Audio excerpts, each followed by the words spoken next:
இப்போ ஒரு சிலர் பார்த்தீங்கன்னா நல்ல ஜாப்ல இருப்பாங்க. இறைவன் அவங்களுக்கு மிகப்பெரிய உயர்ந்த பதவியை கொடுத்துருக்கும். இவங்க குடும்ப சூழலோ அல்லது காலச்சூழலோ படான்னு விஆர்எஸ்ல வெளியே வந்துடுவாங்க. ஏன்ப்பா அப்படி பண்ண? இதுக்கு என்ன காரணம்? கிரக நிலைகள் தான் காரணம். இதை நம்ம எதையுமே அப்போ கிரகத்தினுடைய அமைப்பு நன்றாக இருந்தால் ஒருவனுடைய கர்ம மேன்மை நன்றாக இருக்கும் அப்படின்றத நம்ம எடுத்துக்கணும். இப்போ இதை தீர்மானிக்கிறது எது? அப்போ கர்மாவை தீர்மானிப்பது எது?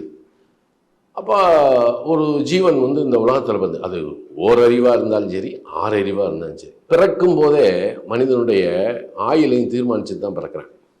பிறந்ததுக்கு பின்னாடி ஆயுளை தீர்மானிக்கிறது இல்லை. இவன் இவ்வளவு காலம் வாழ்வான் அப்படின்றது கருவறையிலிருந்து வெளிவந்தவனே தீர்மானிச்சது. அதே கருவறையிலிருந்து வெளிவரும்போது தான் இவனுக்கு என்ன கல்வி, இவனுடைய உத்தியோகம் என்ன, அல்லது தொழில் என்ன, இவன் வாழ்க்கை எப்படி இருக்குன்றத அந்த பிறந்த அந்த சன நேரத்தில் இருக்கக்கூடிய அந்த அணுவிலும் அணுவான புள்ளி தீர்மானிச்சது. பிறந்ததுக்கு பின்னாடி எவனும் தீர்மானிக்கிறது இல்லை. அப்போ விதி நிர்ணயிக்கப்பட்டது. இதை யாருமே மாற்ற முடியாது. அப்போ எல்லா ஜீவன்களுக்குமே கர்மாவை தீர்மானிப்பது யாரு அப்படின்னா சாட்சாத் சனி பகவான் தான்.